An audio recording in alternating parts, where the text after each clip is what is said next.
Okay चलिए शुरू करते हैं class 11 system of particle and rotational motion के एनसीईआरटी एक्सरसाइज के नेक्स्ट न्यूमेरिकल से।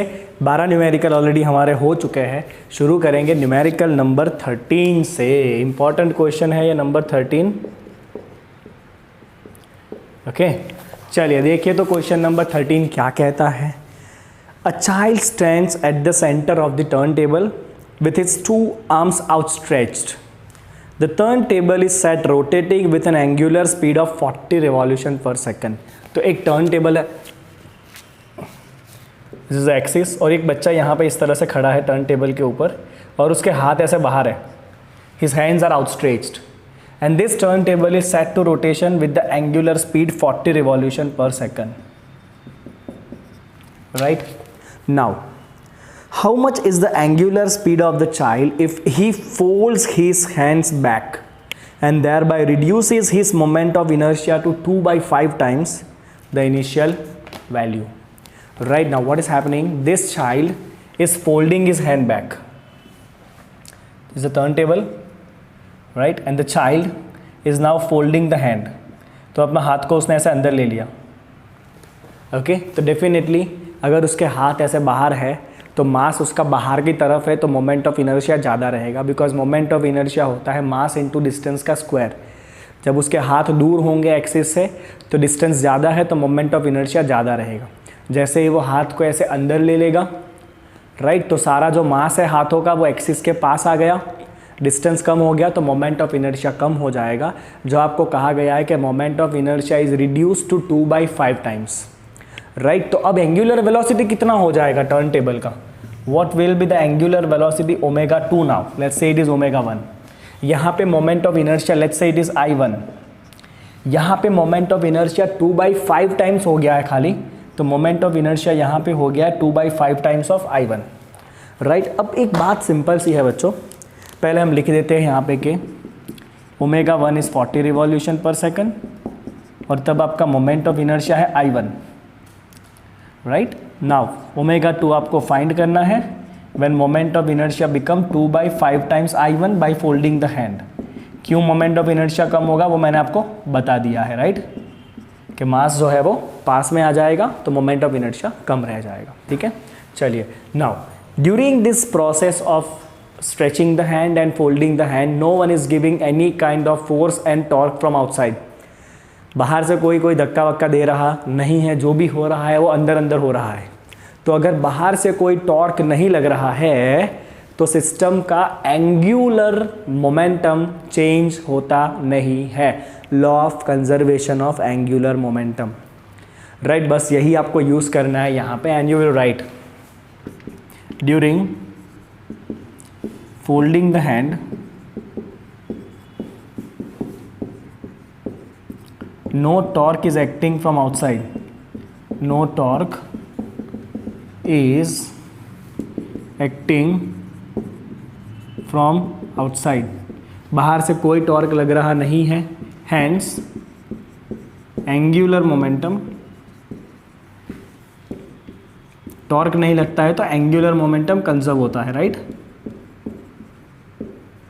तो यू कैन राइट पहले एंगुलर मोमेंटम L1 और बाद में एंगुलर मोमेंटम सेम रहेगा. बोला एंगुलर मोमेंटम का कौन सा फॉर्मूला यूज़ करेंगे यहाँ पे?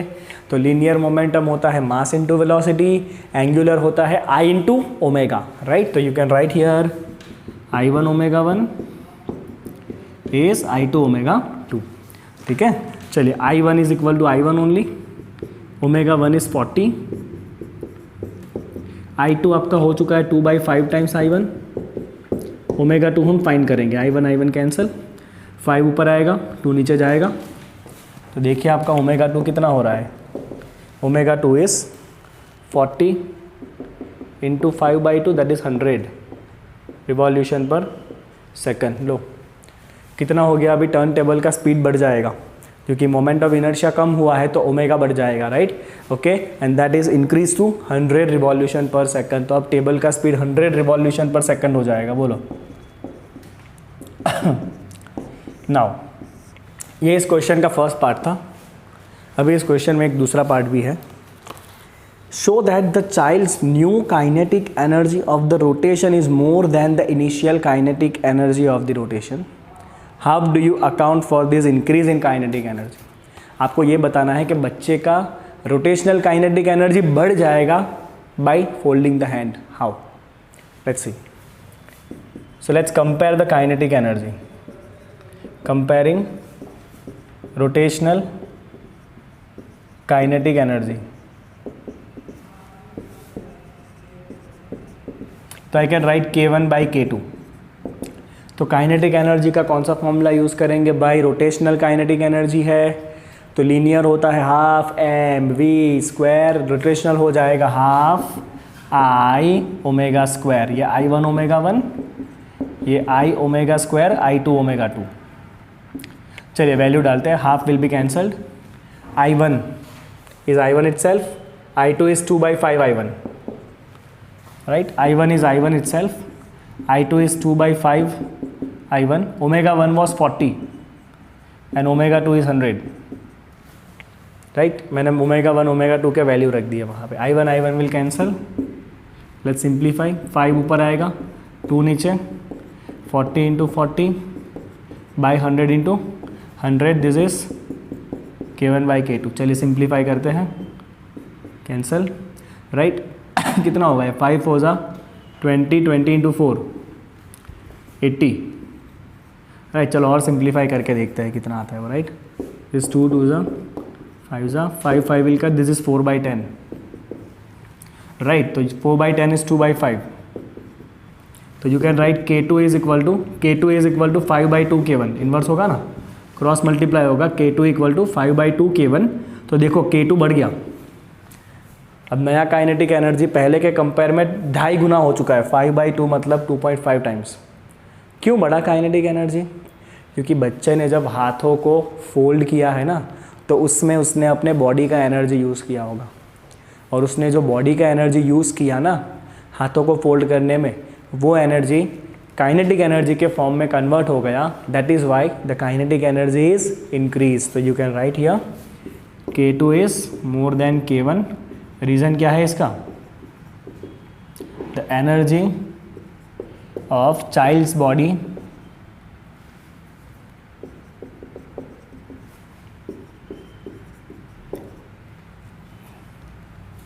टू फोल्ड द हैंड्स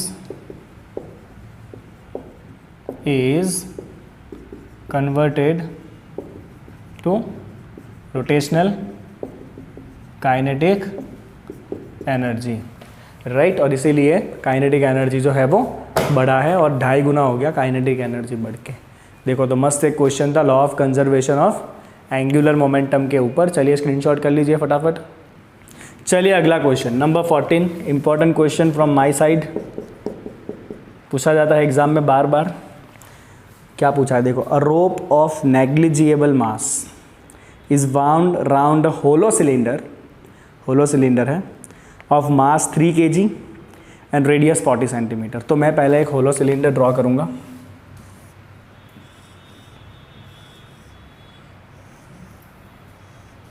अच्छा this is a hollow cylinder. इस होलो सिलेंडर का मास दिया हुआ है आपको 3 kg and it has the radius 40 centimetre, that is 0.4 metre. इसके ऊपर एक डोरी वाउंड की गई है. एक डोरी है इसके ऊपर ऐसे वाइंड की गई है और ये उसका सिरा है मान लो डोरी का. करना क्या है आपको? What is the angular acceleration of the cylinder if the rope is pulled with a force of 30 Newton. हमने डोरी को 30 न्यूटन जितना फोर्स देके अगर खींचा तो ये सिलेंडर घूमेगा. डेफिनेटली सिलेंडर घूमेगा. तो उसका एंगुलर स्पीड कितना होगा? What is the angular speed alpha of the cylinder? Right चलिए. What is the linear acceleration of the rope? Rope का लीनियर एक्सेलरेशन कितना होगा? Assuming that there is no slipping. Rope slip नहीं कर रहा है बिल्कुल भी. राइट तो मैं क्वेश्चन लिखूंगा यहाँ पे. If 30 newton pull is applied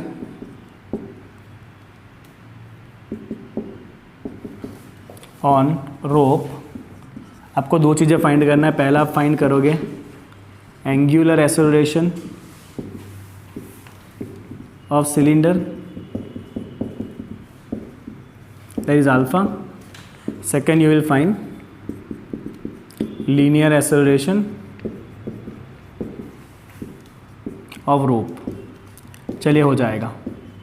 अब सिंपल सी बात है बच्चों, अगर आपने इस डोरी को खींचा, सिलेंडर घूमेगा। सिलेंडर को घूमने के लिए टॉर्क चाहिए। क्या चाहिए सिलेंडर को घूमने के लिए? टॉर्क। देखो अगर मैं इस सिलेंडर का साइड व्यू दिखाऊं ना आपको, तो साइड व्यू ऐसा होगा, यहाँ पे डोरी है और यहाँ पे आपने फोर्स लगाया है, राइट। ऐसा करने से ये सिलेंडर घूमने वाला है, राइट। और सेंटर से ये डिस्टेंस कितना होगा? रेडियस जितना होगा, है ना। फोर्स जो लग रहा है उसका डिस्टेंस कितना होगा? रेडियस जितना होगा। तो मैं यहाँ पे सिंपल काम करूँगा कि डोरी को खींचने से सिलेंडर को टॉर्क लगने वाला है। टॉर्क का दो फॉर्मूला मुझे पता है। एक फॉर्मूला होता है फोर्स इनटू परपेंडिकुलर डिस्टेंस, और दूसरा टॉर्क का फॉर्मूला होता है आई अल्फा। यस और नो? दूसरा टॉर्क का फॉर्मूला क्या होता है भाई? आई इंटू अल्फा। बस इन दोनों को कंपेयर करो, आपका काम हो जाएगा, राइट। तो हम यहाँ पे लिखेंगे कि here on pulling the rope torque act on cylinder. Torque लगेगा। चल बच्चा, टॉर्क का फॉर्मूला होता है फोर्स इंटू डिस्टेंस, ओके। और ये टॉर्क का एक दूसरा फॉर्मूला भी है आई इंटू अल्फा। टॉर्क के दो फॉर्मूला है, एफ इंटू आर, और दूसरा फॉर्मूला है I into alpha. This is similar to mass into acceleration. Mass का काम आई करता है, एक्सेलरेशन का काम अल्फा करता है। चलो फोर्स कितना है? 30 न्यूटन। कितने डिस्टेंस पे लग रहा है? रेडियस जितने डिस्टेंस पे लग रहा है सेंटर से, that is 0.4। Now what is the moment of inertia of the hollow cylinder? तो एक सिंपल सी बात मुझे बताओ, अगर ये होलो सिलेंडर के मैं टुकड़े करूँ तो क्या निकलेगा? रिंग निकलेगी। अगर होलो सिलेंडर है उसको आप काटते जाओ, कल मैंने कुल्फ़ी काट के दिखाई थी आपको। कुल्फ़ी काटने पे डिस्क निकलता है, तो डिस्क और सॉलिड सिलेंडर का मोमेंट ऑफ इनर्शिया सेम रहता है, हाफ mr²। अगर आप होलो सिलेंडर को काटोगे तो रिंग निकलेगी। तो रिंग का मोमेंट ऑफ इनर्शिया और होलो सिलेंडर का सेम रहता है, दैट इज mr²। उनका खाली mr² होता है, तो इसका मोमेंट ऑफ इनर्शिया होता है mr² इंटू अल्फा। अल्फा आपको फाइंड करना है। चलो 30 इंटू 0.4, मास कितना है? 3 kg, आर का स्क्वायर 0.4 इंटू 0.4 इंटू अल्फा। चलो 1.4 कट करो, ये 10 से कट होगा, 0.4 डिवाइड जाएगा नीचे, तो it is 10 by 0.4 is alpha. आपके पास कैल्सी होगा तो कैल्सी यूज़ कर लेना direct. This is 10 by 0.4, 10 by 0.4 होगा 25। अल्फा का यूनिट होता है रेडियन पर सेकेंड स्क्वायर। एंगुलर एक्सेलरेशन है, हाँ यूनिट याद रखना है। एंगुलर एक्सेलरेशन है तो 25 रेडियन पर सेकेंड स्क्वायर। चलो इतना हो गया। अब आपको ये भी पूछा है कि डोरी का एक्सेलरेशन क्या होगा, मिल जाएगा। तो linear acceleration of the rope, linear acceleration of rope. तो एक रिलेशन मैंने आपको कराया था, relation between linear and angular acceleration. अगर आपको याद हो तो ऐसा रिलेशन था कि A equal to alpha into R. दो कंपोनेंट होते हैं, एक टेंजेंशियल, एक सेंट्रीपेटल। यहाँ पे आपको टेंजेंशियल कंपोनेंट चाहिए बिकॉज डोरी आपको टेंजेंट पर दिख रही है ना, डोरी कहाँ पर है? टेंजेंट पर है, तो आपको टेंजेंशियल कंपोनेंट चाहिए। तो लीनियर एक्सेलरेशन होता है अल्फा इंटू आर। सब डिराइव करके आपको दिया हुआ है मैंने। अल्फा का वैल्यू 25 है, रेडियस है 0.4, 10 मीटर पर सेकंड स्क्वायर ले। ये लीनियर एक्सेलरेशन है तो मीटर पर सेकंड स्क्वायर रहेगा, राइट। तो इतना डोरी का लीनियर एक्सेलरेशन होने वाला है ना। मस्त क्वेश्चन, छुटका था। करो स्क्रीनशॉट फटाफट। चलो चलो सवाल नंबर 15, एकदम मामू जैसा क्वेश्चन है। To maintain a rotor, rotor मतलब something which rotates at a uniform angular speed of 200 radian per second. Angular speed को हम कहते हैं ओमेगा, जो आपको रखना है 100 रेडियन पर सेकंड। ये आपको कांस्टेंट मेंटेन करना है, ठीक है। चलिए, an engine need to transmit a torque. Torque, अगर आपको रोटर को घुमाना है तो अपने आप तो घूमेगा नहीं, कुछ ना कुछ इंजन जोड़ना पड़ेगा साथ में। तो इंजन टॉर्क प्रोड्यूस कर रहा है 180 न्यूटन इंटू मीटर। तो torque tau is 180 newton into metre, जो इंजन प्रोड्यूस कर रहा है। What is the power required by the engine लॉ? पावर का फॉर्मूला, चलो तो you can write power required by engine. तो सिंपल फॉर्मूला होता है बच्चों, power is equal to torque into omega. जिस तरह से लीनियर मोशन में पावर होता है F इंटू वी, यहाँ पे F का काम करता है टॉर्क, V का काम करता है ओमेगा। बस टॉर्क इंटू ओमेगा कर लो। टॉर्क है आपका 180, ओमेगा है 100। Your answer is 1.8 into 10 power 3, that is 1.8 kilowatt. Power है ना, वाट यूनिट होगा उसका, इतना पावर चाहिए 1.8 kilowatt. You can write 18,000 watt भी आप लिख सकते हो, कोई दिक्कत नहीं है किसी को भी। चलो next, what is the power required by the engine?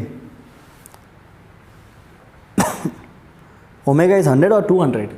एक मिनट ना, क्वेश्चन में ओमेगा 200 दिया हुआ है, मैंने गलती से 100 ले लिया, कोई दिक्कत नहीं है, खाली आपको यहाँ पे 3.6 हो जाएगा। अब बड़े बड़े न्यूमेरिकल में चुटकी चुटकी गलतियाँ होती रहती है। 3.6। अब यहाँ पे एक चीज़ ध्यान रखना है कि इंजन आपका 100% एफिशिएंट है। हाँ, इंजन इज़ 100% एफिशिएंट, मतलब इंजन जो भी इलेक्ट्रिसिटी यूज़ कर रहा है वो पूरा का पूरा रोटेशन में यू कन्वर्ट कर रहा है। अगर ऐसा है तो ही आपका ये आंसर आएगा, राइट। तो आप यहाँ पे लिख देना छोटा सा statement, engine is 100% efficient.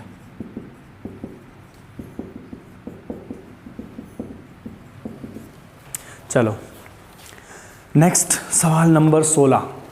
16 very important, very important question, very important. ध्यान सबका बोर्ड के ऊपर।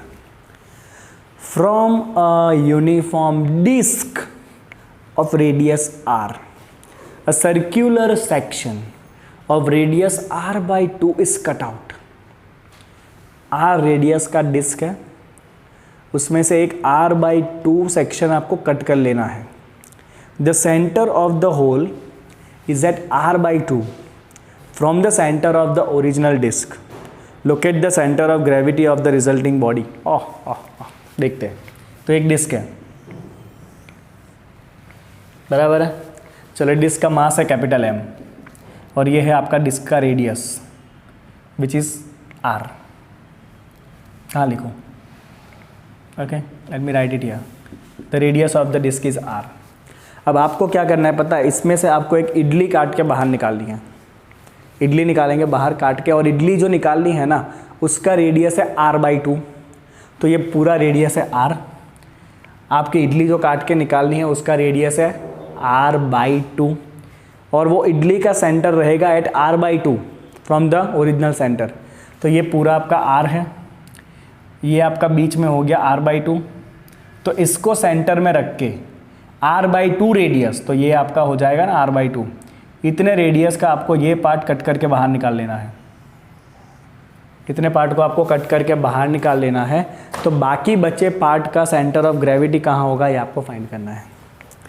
क्या फाइंड करना है हमें? बाकी बचे पार्ट का। तो ये जो इतना बाकी पार्ट बचेगा ना उसका सेंटर ऑफ ग्रेविटी आपको लोकेट करना है। जो पार्ट बाकी बचेगा उसको मैं शेड कर लेता हूँ।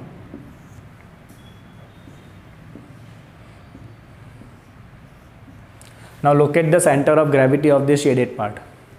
हो जाएगा, कोई दिक्कत नहीं है, राइट। तो we have a very simple formula of the centre of gravity और centre of mass, that is m1r1 plus m2r2 divide by m1 plus m2। So I'll consider this entire figure is made up of two things, एक बड़ा disc और एक ये छोटा disc, right? Okay?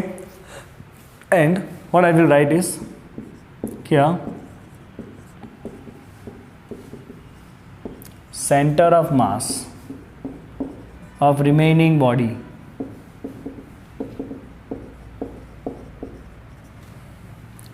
is found using formula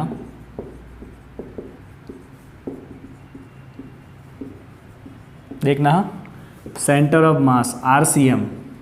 I will use the formula m1r1। क्योंकि मैंने इतने part को काट के बाहर निकाल दिया है तो मुझे यहाँ पे माइनस करना पड़ेगा m2r2 divide by m1 minus m2, right. इतना मुझे करना पड़ेगा। m1r1 माइनस साइन क्यों लगाया? बिकॉज इतने पार्ट को हमने काट के बाहर निकाला है तो माइनस साइन होगा बीच में, और नीचे टोटल मास में भी माइनस साइन होगा। चलो, आपका 1 क्या है? 1 मतलब पूरा disc. 1 is your total disc where your m1 is the mass of entire dish. Entire disc has the mass capital M। R1 is the centre of entire disc, पूरे डिस्क का centre origin पे है, that is 0 0. R1 is the centre of entire dish काटने के पहले, which is at origin which is 0 0. Right. चलिए M2 क्या है? M2 है मास ऑफ द डिस्क जो आपने काट के बाहर निकाला है. तो इसका मास कैसे निकालेंगे आप? राइट. तो disc is 2 dimension figure. Disc कैसा फिगर होता है? 2 डायमेंशन फिगर होता है ना. तो 2 डायमेंशन फिगर में आपको एरिया यूज़ करना होता है. तो ये पूरा एरिया πr² अगर हुआ तो पूरा मास है कैपिटल M. तो इतना एरिया कितना होगा? पाई इंटू इसका रेडियस r/2 है, pi into r/2 whole square. तो उसका मास कितना मिलेगा? राइट. तो इस तरह से आप इस छोटे पार्ट का मास आराम से निकाल सकते हो. तो देखिए मैं कैसे मास निकालूंगा इसका. Okay, let me write it here. M2, this is the mass of disc of radius r/2. अब समझो बच्चों, अगर रेडियस r/2 है तो एरिया कितना हो जाएगा? a/4 हो जाएगा. बिकॉज एरिया क्या होता है? Pi into r². एरिया क्या होता है? पाई इंटू रेडियस का स्क्वायर. रेडियस आधा हुआ है तो आधे का स्क्वायर करो, 1/4 हो जाएगा. राइट. तो ये जो आपने डिस्क काटा है ना, उसका एरिया पूरे के कंपेयर में a/4 होगा. Right. That is area a/4 because area proportional to radius square. वापस समझ लो, एरिया रेडियस के स्क्वायर को प्रोपोर्शनल होता है. तो अगर रेडियस आधा हुआ है तो एरिया 1/4 टाइम हो जाएगा. अगर एरिया 1/4 टाइम हुआ है तो मास भी कितना हो जाएगा? ओरिजिनल का 1/4 टाइम्स. राइट. तो M2 is the mass of disc of radius r/2, मतलब एरिया इज a/4. तो मास भी कितना हो जाएगा उसका? ओरिजिनल का /4 हो जाएगा. अगर यही बच्चा स्फीयर होता ना, sphere is 3D figure. 3D figure में वॉल्यूम लेना होता है. क्या लेना होता है? वॉल्यूम. एंड वॉल्यूम होता है 4/3 पाई r³. तो अगर रेडियस आधा करोगे ना, तो आधे का क्यूब क्या होता है? 1/2 का क्यूब, 1/8. राइट. तो अगर ये स्फीयर होता ना, तो ये स्फीयर का मास होता 1/8 टाइम m/8. समझ लो. राइट. बट ये डिस्क है, 2 डायमेंशन फिगर है, एरिया से काम होता है. तो रेडियस आधा अगर है तो एरिया 1/4 होगा. तो इतने पार्ट का मास होगा m/4. I hope it is clear to you.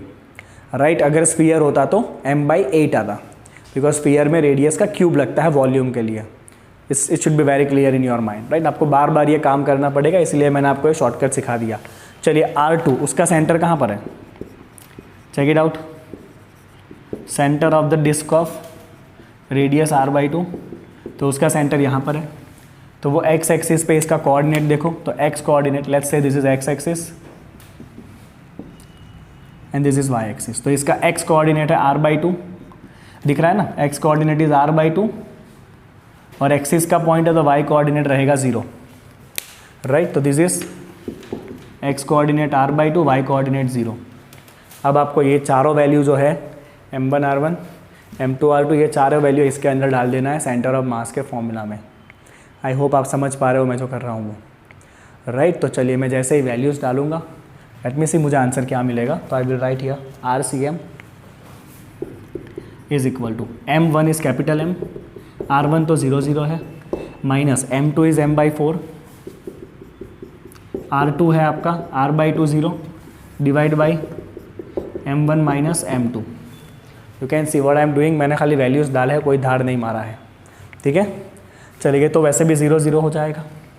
ये हो जाएगा MR/8 और ये कंपोनेंट आपका 0 रहेगा. तो it is minus MR/8 and 0. ये तो पहले 0 है, ये माइनस MR/8 और ये 0. चलिए, M माइनस M/4 नीचे क्या हो जाएगा? 3M/4. M माइनस M/4 क्या होता है बच्चा? 3M/4 होता है ना? है ना? चल, फाइनल सॉल्यूशन लिखेंगे. यहाँ पे आजा, इस तरफ लिख देते हैं. अभी थोड़ा इधर उधर हो गया, बट समझ लेना आप लोग. मैं एरो मार देता हूँ यहाँ से. Final calculation. चलिए, MM विल बी कैंसल्ड. ये 4 2 से कट हो जाएगा. 4 जो है वो 2 से कट हो जाएगा. तो ये हो जाएगा 2 और फिर 2 नीचे आएगा तो नीचे हो जाएगा 6. तो ये हो जाएगा आपका माइनस R, बचेगा 6 0. तो नया डिस्क जो बाकी बचा पार्ट है ना, उसका सेंटर ऑफ मास रहेगा -R/6 0 के ऊपर, जो बाकी बचा पार्ट है उसका centre of mass minus negative x component हो गया, तो सेंटर ऑफ मास थोड़ा सा इस तरफ हटेगा। कितना हटेगा? r/6 जितना। This is your new centre of mass. Definitely इस तरफ मास कम हो गया है तो थोड़ा इस तरफ झुकाव ज़्यादा हो जाएगा, तो सेंटर ऑफ मास इस तरफ जाएगा r/6 जितना।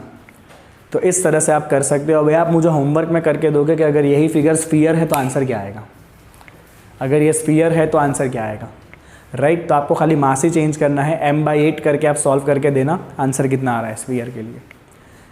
समझ आ गया आपको?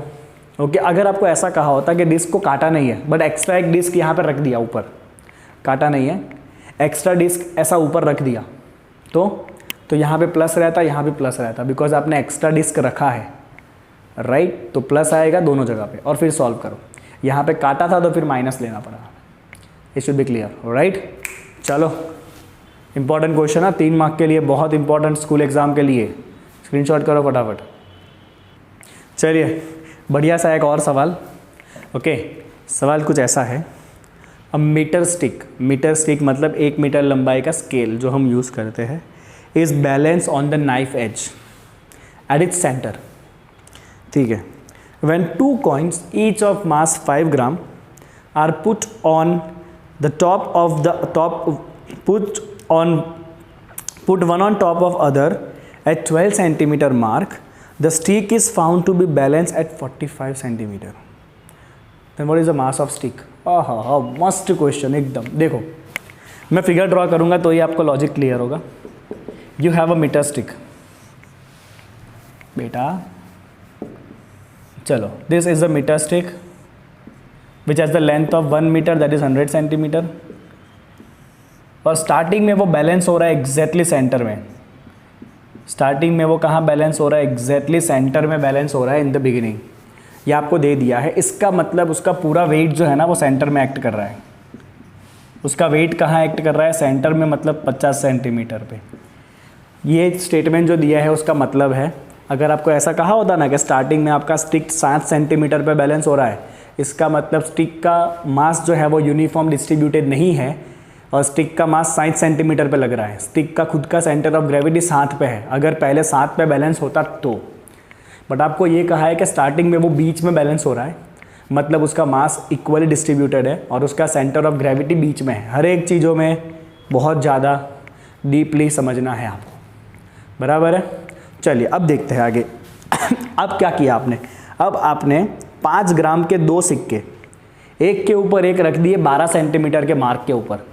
अब ऐसा करने से डेफिनेटली गड़बड़ हो जाएगा, राइट। तो अब आपका मीटर स्टिक देखो, अगर आप सीधा यहाँ पे 12 सेंटीमीटर का मार्क है, लेट्स टेक इट हियर। अगर ये आपका 12 सेंटीमीटर का मार्क है और अगर आप यहाँ पे 2 सिक्के रखोगे तो डेफिनेटली ये इधर से झुक जाएगा। सिंपल ऑब्जर्वेशन है यार, ये इधर से झुक जाएगा, राइट। अगर इसको झुकाना नहीं है तो आपको ये सपोर्ट की जगह बदलनी पड़ेगी। तो अब सपोर्ट को आपको 45 सेंटीमीटर पे रखना पड़ा और वापस सपोर्ट बैलेंस हो गया। तो ये पूछा है स्टिक का वेट कितना होगा। हाँ, चलो अब हमने क्या किया देखना। अब हमने on putting 2 coins each of 5 gram, मतलब टोटल हो गया 10 ग्राम, राइट, एट 12 सेंटीमीटर। अब बैलेंस पॉइंट जो है ना 45 सेंटीमीटर पे आ गया। Now the balance point is at 45 centimetre, right. तो देखो वापस मीटर स्केल बनाएंगे। बहुत ध्यान देना बच्चों, बहुत ध्यान से देखना इसको, कहीं भी खोना मत। तो ये हो गया आपका मीटर स्केल, बराबर है, ओके। चलो अभी आपने 12 सेंटीमीटर मार्क के ऊपर, let me call this 12 centimetre, यहाँ पे आपने 2 सिक्के रख दिए एक के ऊपर एक, 10 ग्राम है इसका वेट, राइट। तो यहाँ से फोर्स एक्ट करेगा। कौन सा फोर्स एक्ट करेगा? Wait of the coin, that is mass into gravity, that is mass है उसका 10, मैं ग्राम में ही रख रहा हूँ पूरा क्वेश्चन, तो मेरा फाइनल आंसर भी ग्राम में आएगा। आपको केजी में रखना है तो आप केजी में रखो, कोई दिक्कत नहीं है। तो आपका फाइनल आंसर केजी में आएगा। So I am keeping the mass of coin in gram only, that is 10 gram into gravity. अब ये कन्फ्यूज़न करेगा आपको, तो ये सीधा आपका एक्ट करेगा 10 into G, weight of the coins, right, ठीक है। ये आपका जो मीटर स्टिक है उसका खुद का वेट कहाँ पे एक्ट करता है, एग्जैक्टली सेंटर में। ये आपको स्टार्टिंग में हिंट दे दिया था, तो एग्जैक्टली सेंटर में इसका खुद का वेट एक्ट कर रहा है W, राइट। इसका खुद का वेट एग्जैक्टली सेंटर में एक्ट कर रहा है, दैट इज W, ठीक है। ओके, अब ये 50 सेंटीमीटर है, लिख देते हैं यहाँ से इसको भी। अब आपका बैलेंस जो है ना वो कहाँ पे आ चुका है, 45 पे आ चुका है। तो आपका बैलेंस जो है ना अभी आपको बीच में से हटा के थोड़ा इस तरफ लेना पड़ा।